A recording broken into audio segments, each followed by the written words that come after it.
brought to you by Silver Pumps. Top quality और consistent performance के लिए सिर्फ सिल्वर पंप नाम याद रखना। एक तरफ पटना के गर्दनीबाग में बीपीएससी अभ्यर्थियों का आंदोलन री एग्जाम की मांग को लेकर जारी है। दूसरी तरफ सुप्रीम कोर्ट ने सोमवार को बिहार लोक सेवा आयोग बीपीएससी के अध्यक्ष रवि परमार मनुभाई की नियुक्ति को चुनौती देने वाली जनहित याचिका पर बिहार सरकार से जवाब मांगा है। जस्टिस पीएस नरसिम्हा और जस्टिस मनोज मिश्रा की बेंच ने वकील याचिकाकर्ता ब्रजेश सिंह की दलीलों पर संज्ञान लिया, जिन्होंने मनुभाई की नियुक्ति को सुप्रीम कोर्ट में चुनौती दी है।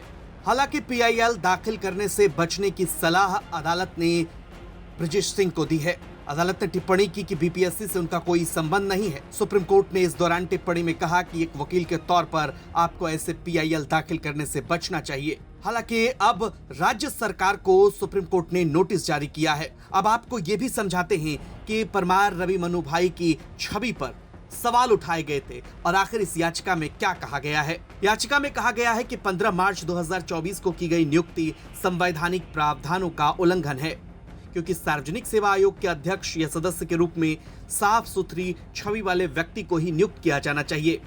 याचिका के मुताबिक बिहार सतर्कता ब्यूरो की ओर से दर्ज कथित भ्रष्टाचार के मामले में बीपीएससी के अध्यक्ष आरोपी हैं और ये मामला पटना की एक अदालत में लंबित है। याचिका में कहा गया है कि परमार पर गंभीर भ्रष्टाचार और जालसाजी के आरोप हैं और उनकी ईमानदारी पर संदेह है। क्या कुछ कहा याचिकाकर्ता ने, सुनिए। आज सुप्रीम कोर्ट में मेरी एक जनहित याचिका पे सुनवाई हुई। उसमें सुप्रीम कोर्ट ने बिहार सरकार को नोटिस जारी किया था। वस्तुतः ये मामला जो है BPSC chairman mister Ravi Manubhai Parmar उनके नियुक्ति को चैलेंज करने से रिलेटेड था, क्योंकि 2017 में वो बिहार महादलित विकास महामिशन एक रजिस्टर्ड सोसाइटी है, उसके सीईओ थे। उसी दौरान इनके सीईओ रहने के दौरान ही जो टेंडर जारी करने का प्रोसेस था, मतलब एक ही काम के लिए 2 बार टेंडर इन्होंने जारी किया था, उसमें करीब करीब करोड़ रुपये का गमन है।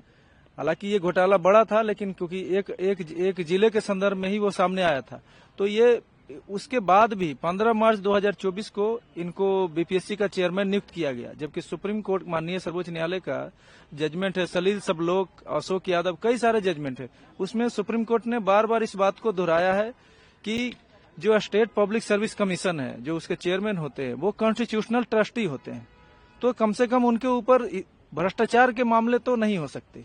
इन्हीं सब चीजों को ध्यान में रखते हुए सर्वोच्च न्यायालय ने मेरी जनहित याचिका पे आज बिहार सरकार और मनुभाई परमार जो बीपीएससी चेयरमैन है और additional chief secretary general administration department को नोटिस जारी कर जवाब मांगा है। अभी कोई टाइमलाइन मेरे जानकारी में नहीं है, लेकिन नॉर्मल जो सुप्रीम कोर्ट के प्रक्रिया के अनुसार ये 4 सप्ताह बाद जो है मामला जो है दोबारा लग सकती है। बहरहाल अब सरकार को जवाब देना है, लेकिन परमार रवि मनुभाई की छवि पर सवाल पहले से बीपीएससी के छात्र भी उठाते रहे हैं। अब देखना होगा सरकार इस मामले पर क्या जवाब देती है। ब्यूरो रिपोर्ट, बिहार तक।